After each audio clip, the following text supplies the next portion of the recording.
di channel ini. Selamat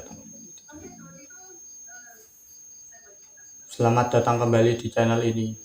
Sebelumnya perkenalkan, nama saya Dimas Sapri Bagus Kusuma dari kelas 12 Teknik Mesin, dan saya bersekolah di SMK Negeri 1 Nanggulan.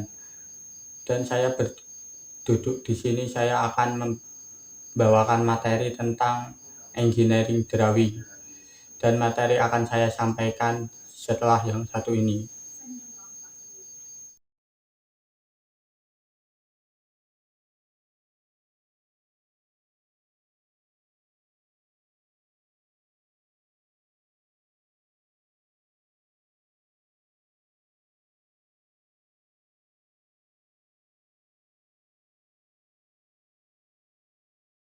Belum lanjut ke materi, alangkah baiknya subscribe dan like terlebih dahulu.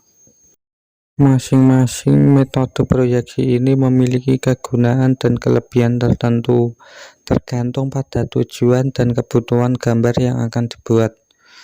Pemilihan metode tergantung pada kompleksitas objek, tujuan gambar, dan tingkat detail yang diinginkan dalam representasi objek dalam gambar proyeksi.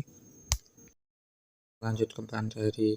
Engineering drawing merupakan bahasa grafis yang penting dalam industri manufaktur karena universalitasnya, kemampuan untuk menyampaikan detail dan keterperincian, adanya standarisasi, efektivitas komunikasi, serta peran dalam dokumentasi dan kontrol kualitas.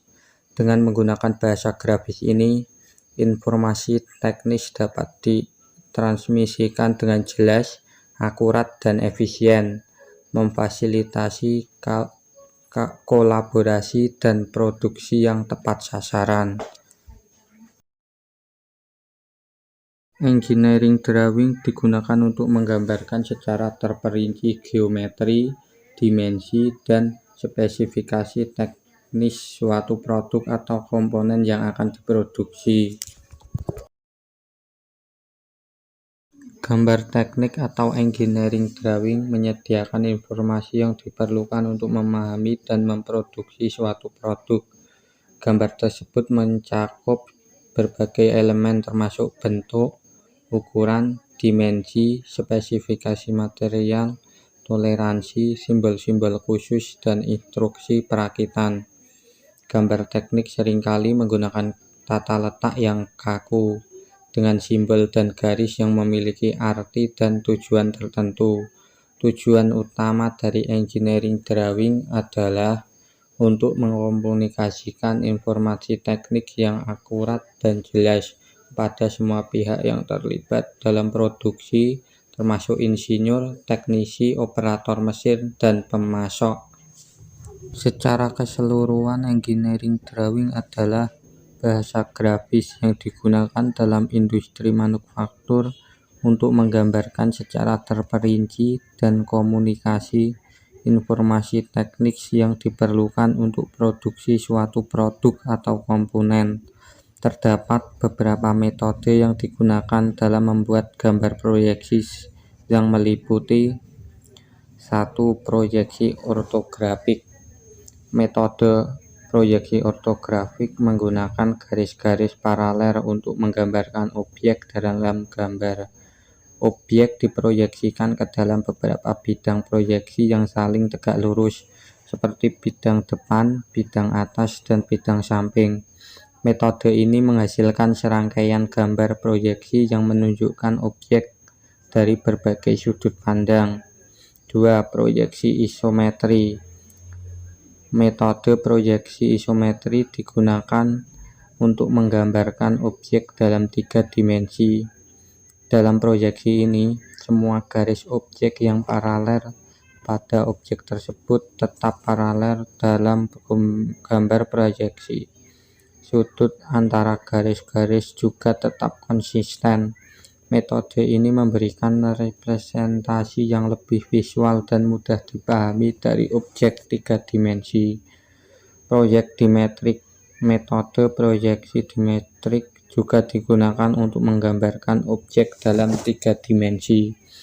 Dalam proyeksi dimetrik, salah satu sumbu (umumnya sumbu vertikal) diperpendek dengan faktor skala tertentu untuk memberikan penekanan pada salah satu sisi objek. Metode ini cenderung memberikan kesan 3 dimensi yang lebih jelas daripada proyeksi isometrik. 4. Proyeksi perspektif. Metode proyeksi perspektif digunakan untuk memberikan representasi yang lebih realistis dan menyerupai pandangan manusia terhadap objek dalam 3 dimensi. Metode ini menggunakan aturan perspektif untuk menggambarkan objek dengan memperhitungkan perspektif, kedalaman, dan perubahan proporsi. 5. Proyeksi miring. Metode proyeksi miring menghasilkan gambar dengan sudut pandang yang miring atau condong terhadap objek. Sudut pandang ini dapat dipilih agar memperlihatkan bagian objek yang diinginkan dengan jelas. Metode ini berguna ketika ingin menonjolkan atau memperlihatkan bagian objek tertentu. Sekian video dari saya. Jika banyak kata yang salah, mohon dimaafkan. Jangan lupa like, share, dan subscribe. Dan akhir kata, wassalamualaikum warahmatullahi wabarakatuh.